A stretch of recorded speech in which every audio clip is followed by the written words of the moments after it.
Welcome to Learn Karo class 11th and 12th. Today we are going to start with business finance part 7. यार इसके बाद part 8 भी आने वाला है. देखो हम स्लोली एंड ग्रेजुअली लेके चल रहे हैं. आपको कोई भी डेफिशिएंसी नहीं मिलेगी प्रोजेक्ट के अंदर या जितना भी हम एनसीईआरटी सिलेबस कवर कर रहे हैं, कुछ भी चीज स्किप नहीं कर रहे हैं. तो थोड़ा सा पार्ट्स इसमें लंबे हो जाएंगे, घबराने की बात नहीं है. 10-10 20-20 30 मिनट्स के पार्ट है, इसको जल्दी से कवर करते हैं और हम चौकन्ना हो जाएंगे. हमारे A to Z अच्छे अच्छे मार्क्स आ रहे होंगे. हमें at the end of the day क्या चाहिए भैया? 100 में से 100 चाहिए. हम 90 से सेटिस्फाई नहीं होंगे, 95 से सेटिस्फाई नहीं होंगे. We want 100 out of 100 and we are going to get 100 out of 100 by studying all these chapters that we are going to hear. तो यार यहाँ पे क्या हो रहा है? यहाँ पे हम A to Z Amazon का वो देखा था तुमने? Amazon A to Z cover कर रहे होंगे सारा का सारा सिलेबस.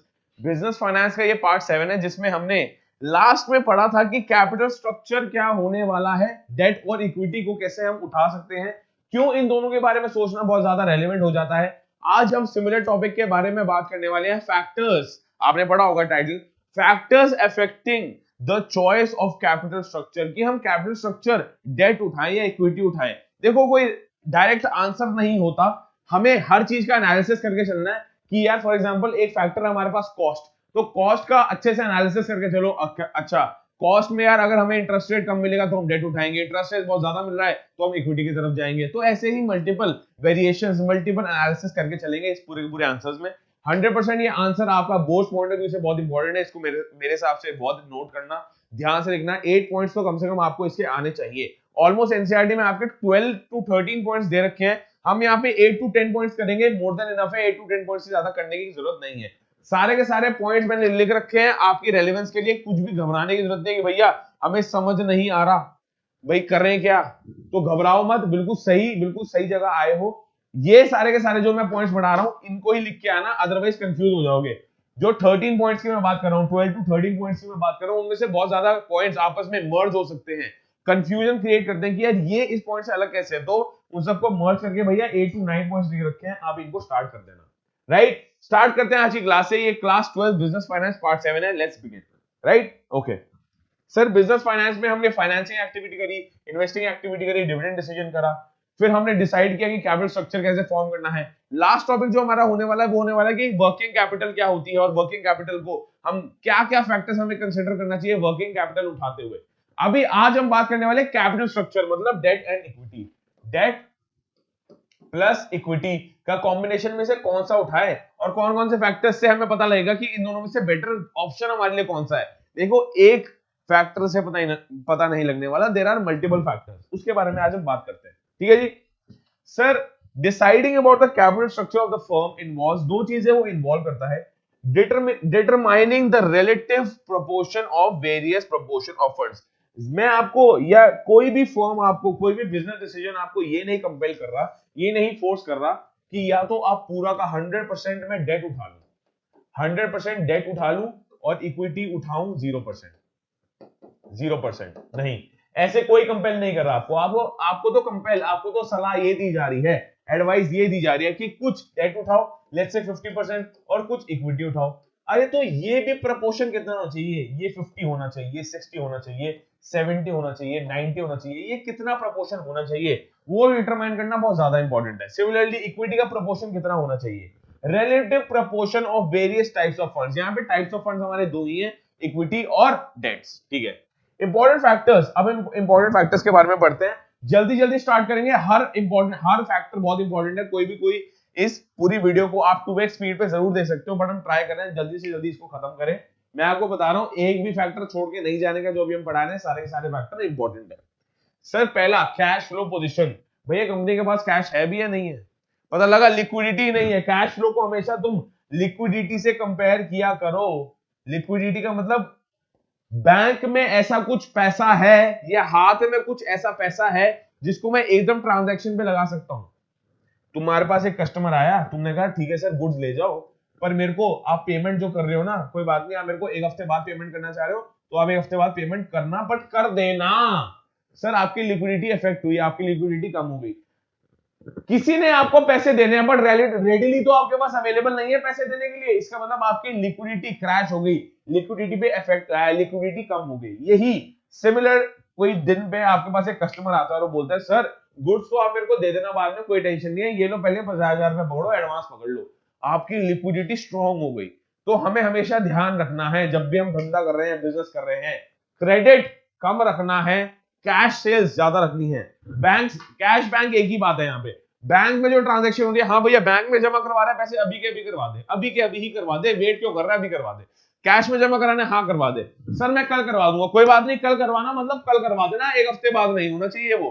तुम्हें अपने बिजनेस की लिक्विडिटी भी मेंटेन करके चलनी है। तो ये बोल रहा है sir, size of the projected cash flow, कितना कैश फ्लो तुम्हारे पास प्रोजेक्टेड आने वाला है थ्रू आउट द ईयर। जिस भी प्रोजेक्ट में तुमने इन्वेस्ट किया अपने बिजनेस में, जो भी तुम्हारा बिजनेस मॉडल है, तुम सर्विसेज दे रहे हो, गुड्स बेच रहे हो, तुम इन्वेस्ट कर रहे हो, उससे कैश फ्लो कितना आने वाला है, it must be considered before issuing debt. अगर कैश फ्लो नहीं होगा, मैं डेट नहीं उठा पाऊंगा, क्योंकि डेट का मतलब लोन, यहाँ पे डेट का मतलब भैया लोन है, यहाँ पे है डेट का मतलब लोन। अगर तुम लोन उठा रहे हो और तुम्हारे पास कैश फ्लो ही अवेलेबल नहीं है, तो तुम भैया बैंक्स को कैसे बचाओगे? बैंक्स को तुम ये नहीं बोल सकते हाँ सर, फॉर एग्जांपल एक 1 मंथ के बाद तुम्हारे पास तुम्हारी जो ईएमआई है या जो तुम्हारा जो पेमेंट है लोन का वो ड्यू है, तो तुम बैंक को ये नहीं बोल सकते सर 1 महीना, अभी 1 महीना और रुक जाओ, 1 महीने बाद मैं बचाऊंगा आपको। बैंक कहेगा भैया अभी ला, मेरे को नहीं पता, अपने घर के एसेट बेच, अपना बिजनेस बेच, अभी के अभी पैसे ला, क्योंकि हमारा तो भैया डेट है, हमारा फाइनेंशियल फॉर्मल इंस्टीट्यूशन है, यहाँ पे कोई घर की लेन देन की बात नहीं चल रही कि हाँ हम 1 महीने बाद आ जाएंगे।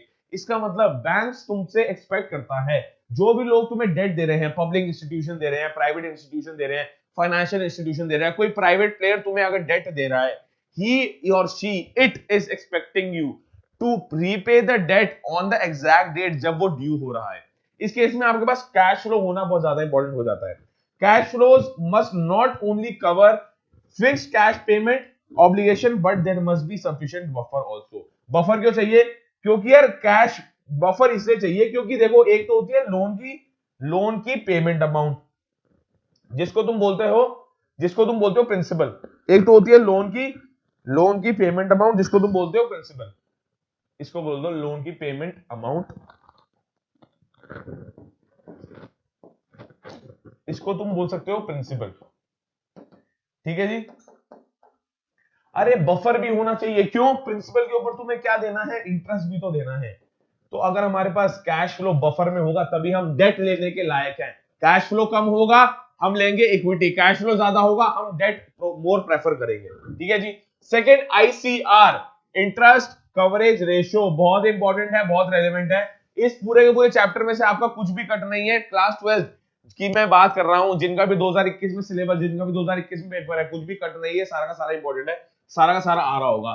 इंटरेस्ट कवरेज रेशियो, अरे डेफिनेशन पढ़ना, फॉर्मूला पढ़ना छोड़ो, क्या है? इंटरेस्ट कवर हो पाएगा या नहीं हो पाएगा, ये डिपेंड करता है। The interest coverage ratio refers to the number of times earning before interest and tax, EBIT of a company covers the interest obligation.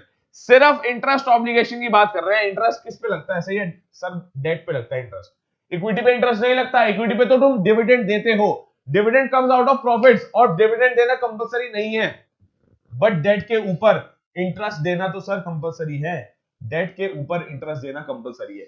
तो इन शॉर्ट हमने यहां बात ये समझी, कितना मेरा प्रॉफिट, कितनी मेरी earnings before interest and tax है।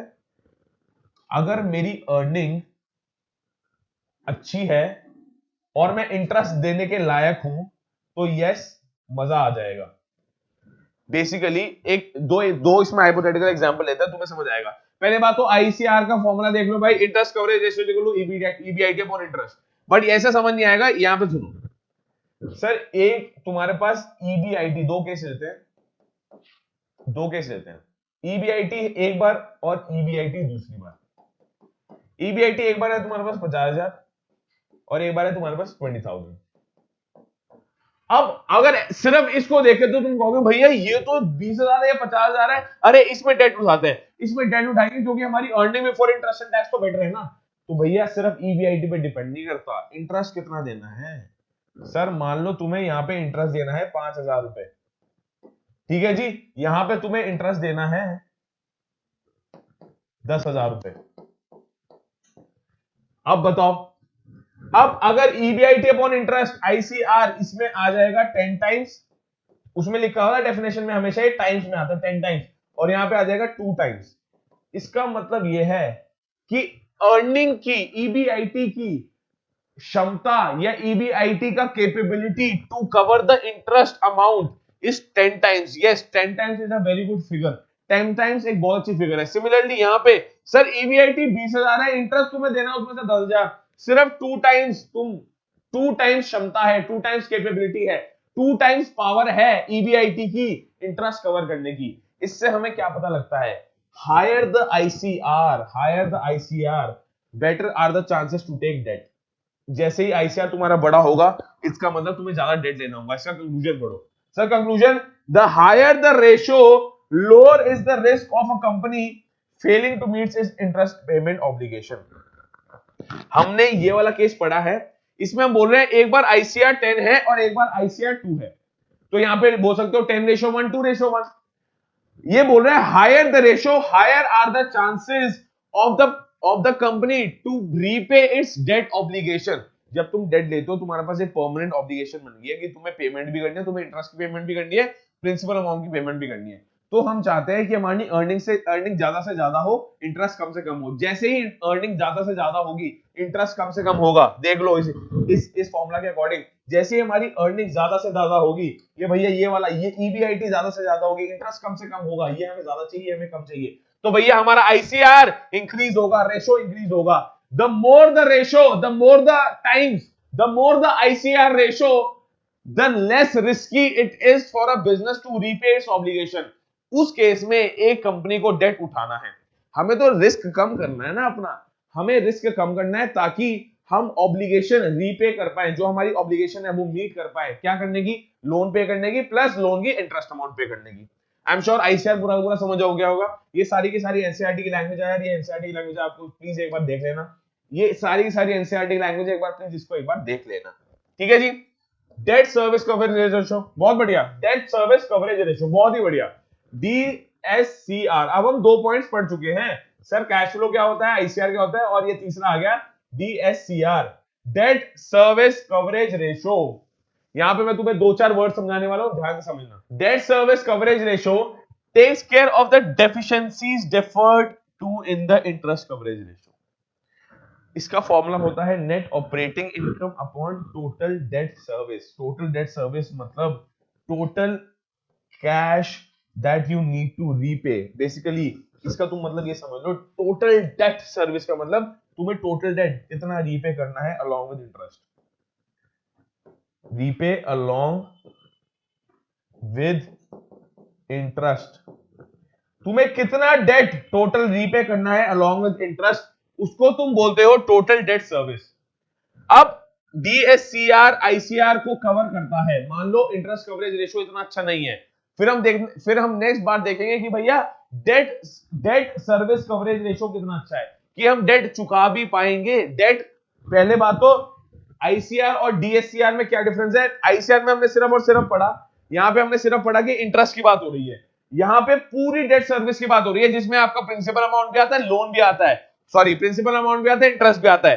Total amount to be repaid along with interest total debt service कहलाता है। क्या हमारी ऑपरेटिंग इनकम इसको कवर कर पा रही है? ऑपरेटिंग इनकम मतलब जो डे टू डे अर्निंग हम कर रहे हैं, एक लास्ट ट्रांजैक्शन नहीं कर रहे, रिकरिंग ट्रांजैक्शन कर रहे हैं, रेगुलर ट्रांजैक्शन कर रहे हैं, क्या ये कवर कर पाएगा टोटल डेट सर्विस को? इफ यस तुम डेट ले लोगे। मोर द डीसीआर, देखो तुम्हारे पास दोबारा एनालिसिस आ गया, तुम्हारे पास एनालिसिस आ गया। A higher DSCR indicate better ability to meet cash commitment, hence debt ज्यादा लेंगे। इस केस में डेट ज्यादा लेंगे। देखो इसका कोई डायरेक्ट आंसर नहीं है, तुम एनसीईआरटी भी पढ़ोगे तुम समझोगे, इसका कोई डायरेक्ट आंसर नहीं है कि हाँ भाई इस केस में डेट ज्यादा लेना चाहिए कम लेना चाहिए। ये तो हम अज्यूम कर रहे हैं, ये हमारी खुद की इंप्लीकेशन है। जब तुम एनसीईआरटी पढ़ोगे ना, तुम्हें लिटरली सिर्फ ये देखने को मिलेगा कि भैया हाँ इतना बता रखा है कि इसकी डेफिनेशन क्या होती है, फॉर्मूला क्या होता है, कंक्लूजन क्या है, उसके बाद बता ही नहीं रखा। अब higher DSCR indicates better ability to meet cash commitments की इंप्लीकेशन यही तो है। क्या इंप्लीकेशन है? कि आपको डेट ज्यादा खरीदना चाहिए, क्योंकि डेट ज्यादा लोगे तो आप आराम से रीपे भी कर पाओगे। क्योंकि just for the matter of fact, just for the simple reason we have DSCR, ज्यादा डीएससीआर है, सिर्फ उस कारण से। समझ आ गई? ठीक है। अब नेक्स्ट मूव करते हैं रिटर्न ऑन इन्वेस्टमेंट। ये तो भाई बहुत रेलेवेंट फैक्टर है। रिटर्न ऑन इन्वेस्टमेंट है भी या नहीं है? If ROI of a company is higher it can choose to use trading on equity. अब trading on equity का मतलब होता है using debt, using debt more. लिख लो, ट्रेडिंग ऑन इक्विटी का दूसरा मतलब होता है यूजिंग डेट मोर. इसको ये मत समझ लेना, इसको ये मत समझ लेना कि ट्रेडिंग ऑन इक्विटी मतलब परचेजिंग इक्विटी मोर. नहीं, ट्रेडिंग का मतलब होता है किसी ना किसी चीज में ट्रेड ऑफ करना. फॉर एग्जांपल मेरे पास ऑप्शन है, या तो मैं तुम्हें पढ़ा सकता हूं या मैं इस मोबाइल पे गेम खेल सकता हूं. I am trading on playing a game on my mobile phone, hence I am teaching more. Similarly तुम्हारे पास ऑप्शन होता है, भैया आज शाम को चलें सीसीडी वर्सेस आज शाम को यार पढ़ लेते हैं पूरा सिलेबस खत्म कर लेते हैं. तो you are trading on your CCD plan, इसका मतलब तुम पढ़ रहे हो. सिमिलरली ट्रेडिंग ऑन इक्विटी मतलब तुम इक्विटी को डिच कर रहे हो और बोल रहे हो नहीं नहीं यार इक्विटी बाद में लेंगे, अभी डेट ले लेते हैं. Its ability to choose debt is greater. Trading on equity का मतलब ये होता है when you are trading on something, that means you are keeping that aside and you are focusing on other things. Similarly trading on equity मतलब you are trading on equity, it means तुम equity को side रख रहे हो और तुम date ज्यादा use कर रहे हो. जैसे ही आरओआई ज्यादा होगा हम डेट ज्यादा यूज करेंगे. ऐसा क्यों सर? रिटर्न ऑफ इन्वेस्टमेंट का मतलब ये है हमारे पास लिक्विडिटी ज्यादा है, कैश ज्यादा है, हमारे पास रिस्क लेने का पावर ज्यादा आ गया है. रिस्क लेने का जब भी पावर ज्यादा होता है हम क्या लेते हैं? डेट ज्यादा ले रहे होते हैं. पहली बात तो तुम्हें समझना है डेट चीपर होता है पर डेट रिस्कियर भी होता है. रिस्कियर क्यों होता है? क्योंकि हमें पेमेंट ऑब्लिगेशन पे करनी है, इंटरेस्ट पे करना है और एक पर्टिकुलर डेडलाइन पे पे करना है. बैंक जैसे मैंने अभी एग्जांपल बताया, बैंक तुम्हारे पास आके ये नहीं बोलेगा चलो कोई बात नहीं 1 महीने बाद दे दियो. बैंक को रिश्तेदार थोड़ा लगा हुआ है तुम्हारा, और बैंक रिश्तेदार लगा हुआ है ना तो बैंक का एम्प्लॉय उसको निकाल दिया जाएगा कि तू यार कैसे, you can't be biased against a customer. तुम एक कस्टमर हो, एज अ बैंक के पास जा रहे हो और तुम कहो नहीं नहीं बाद में करेंगे, तुम्हारा चाहे रिश्तेदार बैठा हो बैंक में, वो कहेगा नहीं भैया मैं इससे ज्यादा एक्सटेंड नहीं कर सकता, आपको रीपेमेंट करनी ही करनी पड़ेगी. इन केस हमारा जो बैंक वाला ऑप्शन होता है ना, या डेट लेने वाला इन शॉर्ट जो ऑप्शन होता है वो रिस्कियर हो जाता है. ठीक है जी. ROI is an important determinant of the company's ability to use trading on equity and thus the company structure. ये हम there's the capital structure, ये हम ऑलरेडी जो फर्स्ट लाइन है उसका ही दूसरा एक पैराफ्रेज करके अलग से लाइन लिखी हुई है, कुछ ज्यादा समझने वाली बात इसमें है नहीं. ठीक है जी. अब कहां गया हमारा? ठीक है, कर्सर हमारा ये रहा. फिर हम आते हैं कॉस्ट ऑफ डेट. हमने पढ़ रखा है, अरे यार एक जगह तुम्हें कॉस्ट ऑफ डेट पड़ रहा है 10% इंटरेस्ट रेट पे. पहली बात तो कॉस्ट ऑफ डेट होता क्या है? कॉस्ट ऑफ डेट है इंटरेस्ट पेड. कितना तुम इंटरेस्ट पेमेंट कर रहे हो ऑन द डेट, कितना तुम इंटरेस्ट पेमेंट कर रहे हो ऑन द डेट. तो मैं यहां से बोल रहा हूं एक जगह तुम्हें इंटरेस्ट देना पड़ रहा है 10%, एक जगह तुम्हें इंटरेस्ट देना पड़ रहा है 20%. तो कॉस्ट किसमें कम है? कॉस्ट ऑफ डेट किसमें कम है? Sir obviously cost of debt तो इसमें कम है. तो 10% में कॉस्ट ऑफ डेट जब कम है तो हम बोल सकते हैं कि कॉस्ट ऑफ डेट के ऊपर बहुत कुछ डिपेंड करता है कि कैपिटल स्ट्रक्चर कैसा होगा. A firm's ability to borrow at a lower rate, इस केस में हमारा 10% था 20%. तो लोअर रेट कौन सा हुआ? Lower rate increases its capacity to employ higher debt. अगर हमें इस रेट पे मिलेगा तो हाँ हम हायर डेट लेने के चांसेस ज्यादा ले सकते हैं. Thus more debt can be used if debt can be raised at a lower rate. Depend करता है, अगर डेट हम उठा सकते हैं लोअर रेट पे तो हम डेट ज्यादा एम्प्लॉय करेंगे, कैपिटल स्ट्रक्चर में डेट का प्रपोर्शन ज्यादा होगा. अगर नहीं मिल रहा तो भैया हम इक्विटी की तरफ जाएंगे. सिंपल सी बात इतनी है. कॉस्ट ऑफ डेट का एग्जांपल तुमने पढ़ लिया. इंटरेस्ट रेट के ऊपर डिपेंड करता है, इंटरेस्ट पेमेंट के ऊपर डिपेंड करता है. एक बार इसको देख लेना, इंटरेस्ट देख लो, इंटरेस्ट पेमेंट के ऊपर डिपेंड करने वाला है. ठीक है जी. आगे बात समझ. कॉस्ट ऑफ इक्विटी बाजी, अभी हमने पढ़ा कॉस्ट ऑफ डेट तो हमने समझ लिया, cost of debt is equal to interest payment. अब कॉस्ट ऑफ इक्विटी भी होता है कुछ, समझते हैं कॉस्ट ऑफ इक्विटी क्या है. सर कॉस्ट ऑफ इक्विटी क्या होता है? कॉस्ट ऑफ डेट हमें समझ आ गया, interest payment. Cost of equity है stock owners expect a rate of return from the equity which is commensurate with the risk that they are assuming. Rate of return जो company को, rate of return जो company को share holders को देना पड़ रहा है, स्टॉक ओनर्स और शेयर होल्डर्स को देना पड़ रहा है, वो है कॉस्ट ऑफ इक्विटी. कंपनी के अंदर कोई इंसान इन्वेस्ट कब करेगा? जब उसको कोई मिनिमम रेट ऑफ रिटर्न आ रहा होगा. सर ये वो रेट ऑफ रिटर्न है, ये फ्लक्चुएट भी हो सकता है, ये कम भी हो सकता है, ज्यादा भी हो सकता है, डिपेंडिंग की कंपनी परफॉर्म कैसा कर रही है. प्रॉफिट कमा रही है, रेट ऑफ रिटर्न बढ़ जाएगा. रेट ऑफ रिटर्न किसको दे रही है? अरे शेयर होल्डर, स्टॉक ओनर्स को दे रही है. तो यार ये सारा का सारा बताता है कि कंपनी के पास थोड़ा रिस्क है. कंपनी के पास नहीं, देखो सॉरी मेरी गलती है, यहाँ पे कंपनी के पास कोई रिस्क नहीं है, बट जो स्टॉक ओनर्स, जो शेयर होल्डर्स कंपनी के अंदर इन्वेस्ट कर रहे हैं, वो थोड़ा रिस्क अज्यूम कर रहे हैं कि यार ये कंपनी डूब भी तो सकती है, कंपनी हमेशा हिट थोड़ा होगी, कंपनी कभी भी हिट नहीं होती, हमेशा कंपनी बहुत ज्यादा डूब भी जाती है, तो कभी हिट हो सकती है कभी डूब सकती है। इसका मतलब क्या है, it is a risky venture to invest in. जब तुम्हें शॉर्ट पता हो हाँ यार मेरे तो स्टॉक की वैल्यू, जो इन्वेस्टमेंट मैं कर रहा हूँ उसकी वैल्यू बढ़ेगी, वो रिस्की नहीं होती, उसमें तो तुम्हें प्रॉफिट है। जब तुम्हें पता ही नहीं कि यार ये कंपनी बढ़ भी सकती है गिर भी सकती है, इसका मतलब इट्स अ रिस्की इन्वेस्टमेंट। तुम as an investor, as a purchaser of the share of that company, तुम सोचोगे यार मैं इतना रिस्क उठा ही क्यों रहा हूं, इन रिटर्न ऑफ मतलब कुछ रिटर्न मिले मेरे को तभी तो उठाऊंगा। तो रेट ऑफ रिटर्न कंपनी को देना होता है शेयर होल्डर्स को। शेयर होल्डर्स को क्यों मिलना चाहिए, क्योंकि शेयर होल्डर्स तुम्हारी कंपनी में पैसा इन्वेस्ट कर रहे हैं। कॉस्ट ऑफ इक्विटी जब भी आए हमेशा याद रखना, cost of equity is the rate of return that the company is paying to the shareholders. ये बात समझ आ गई। ये तो था कॉस्ट ऑफ इक्विटी होती क्या है। फर्स्ट पॉइंट था कॉस्ट ऑफ इक्विटी है क्या। Second, when a company increases debt the financial risk faced by the equity holders increases. ये बहुत ज्यादा पॉइंट समझने वाला है। कंपनी ने डेट उठाया, अब मैंने आपको डेट के बारे में पहले ही बोला था, डेट मतलब रिस्कियर है, डेट इक्विटी से रिस्कियर है। अब कंपनी के अंदर कैपिटल स्ट्रक्चर में हमने बढ़ा, कंपनी कुछ इक्विटी उठा रही है कुछ डेट उठा रही है। अगर कंपनी ज्यादा डेट उठाती है तो कंपनी का ज्यादा रिस्क बढ़ता है, इन शॉर्ट कंपनी का फाइनेंशियल रिस्क बढ़ता है। हमने फाइनेंशियल रिस्क की डेफिनेशन पूरी की पूरी पढ़ रखी है, नहीं पढ़ रखी तो ये देख लो। सर फाइनेंशियल रिस्क की पूरी की पूरी डेफिनेशन पढ़ रखी है, फाइनेंशियल रिस्क की डेफिनेशन यहां पे दे रखी है, नहीं दे रखी, यस दे रखी है। Sir financial risk refers to a position when a company is unable to meet financial risk, मतलब fixed obligation, fixed financial charges. जो कंपनी ने डेट ले रखा है उसके रिपेमेंट करनी पड़ेगी, लोन का अमाउंट देना पड़ेगा, नेमली इंटरेस्ट पेमेंट देनी पड़ेगी, प्रेफरेंस शेयर डिविडेंड देना पड़ेगा, रीपेमेंट ऑब्लिगेशन सारी की सारी फुलफिल करनी पड़ेगी। इसका मतलब ये है, यहां पे समझो, When a company increases debt, जब कंपनी ने डेट इंक्रीज करा इसका मतलब उसको लोन अमाउंट जो है उसको पहले पे करनी पड़ेगी। जब भी तुम कंपनी के शेयर होल्डर्स, डेट ओनर्स, इन सबको पेमेंट करते हो ना, सबसे पहले तुम डेट पे करते हो। ये कंपनी एक्ट 2013 में रूल है, हमेशा तुम डेट को रीपे पहले कर रहे होगे। तो जितना डेट उठाएंगे उतना रिस्की होगा। रिस्की क्यों होगा भैया, उसका फाइनेंशियल रिस्क बढ़ रहा है। फाइनेंशियल रिस्क क्या है, it is the ability of the firm to repay, जिस जहां से भी उसने लोन उठाया है, जहां से भी उसने डेट उठाया है, उनको रीपेमेंट करने का, ना कि सिर्फ जो अमाउंट उन्होंने उठाया है प्लस इंटरेस्ट पेमेंट भी तो उनको रीपे करना है। तो यार अगर फाइनेंशियल रिस्क बनेगा तो ये जो इक्विटी वाले हैं ना, जो शेयर होल्डर्स है, वो डीमोटिवेट हो जाएंगे, दे विल बी डीमोटिवेटेड, वो डिस्करेज हो जाएंगे कि यार इस कंपनी में तो फाइनेंशियल रिस्क इतना ज्यादा है, हम इसमें इन्वेस्ट क्यों करें।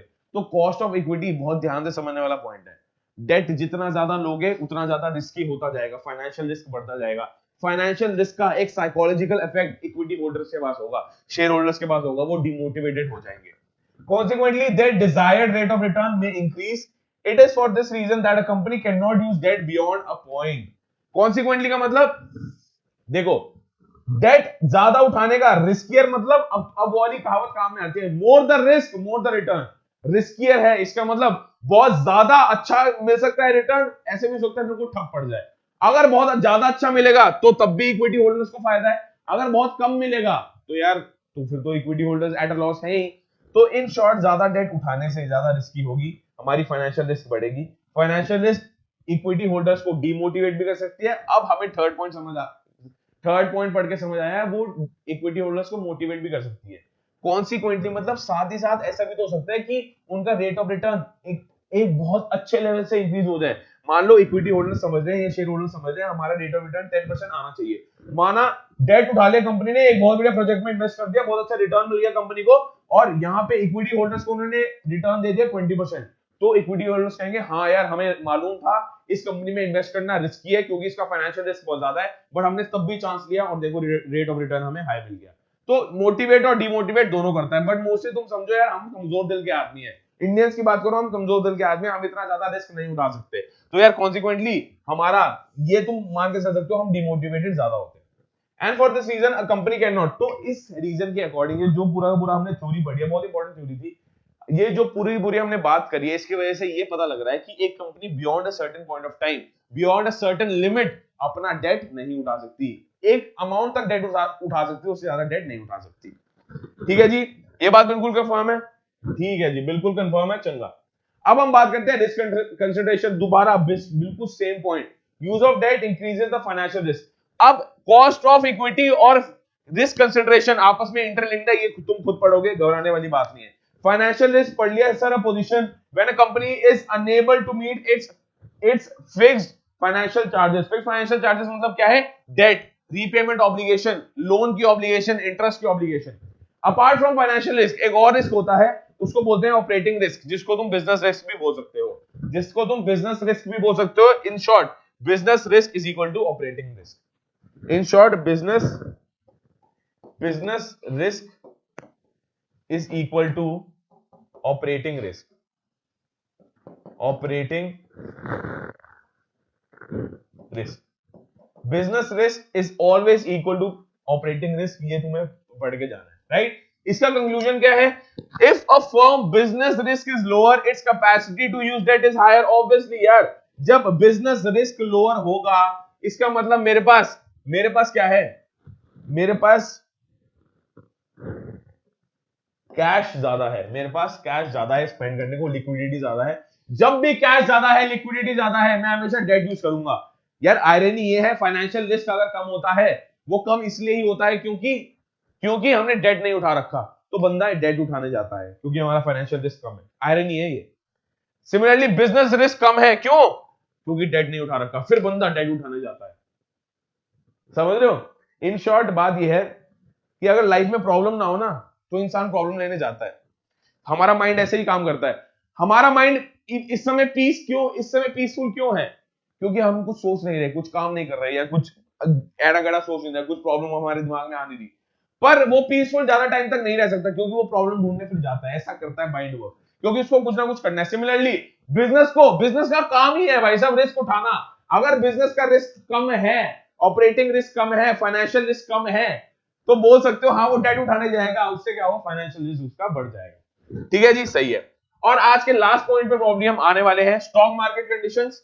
और लास्ट पॉइंट है हमारा स्टॉक मार्केट कंडीशंस। यस, इस केस में क्या होने वाला है, एक बार देखते हैं क्या बोल रहे हैं। इस केस में सर, बुलिश जब मार्केट होगी, if the stock market are bullish, bullish का मतलब एग्रेसिव, एग्रेसिव का मतलब people are trying to purchase more, लिख लो। एग्रेसिव मतलब, बुलिश मतलब people are investing more, people are investing more.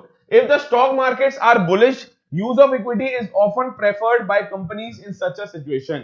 इस केस में इक्विटी ज्यादा प्रेफर करती है कंपनीज उठाने के लिए, क्योंकि यार पीपल ज्यादा इन्वेस्ट करना चाह रहे हैं। जब पीपल इन्वेस्ट करेंगे तो किस चीज में इन्वेस्ट करेंगे? इक्विटी में तो इन्वेस्ट करेंगे। इस केस में कंपनी बोलती है हाँ भाई, बुलिश के फेज में तो जितना शेयर्स दे सकते हो बेच डालो, क्योंकि लोगों के मन में उत्साह है, बिल्कुल वो स्पेंड करना चाह रहे हैं। तो yes, reason equity shares are more easily sold even at higher price.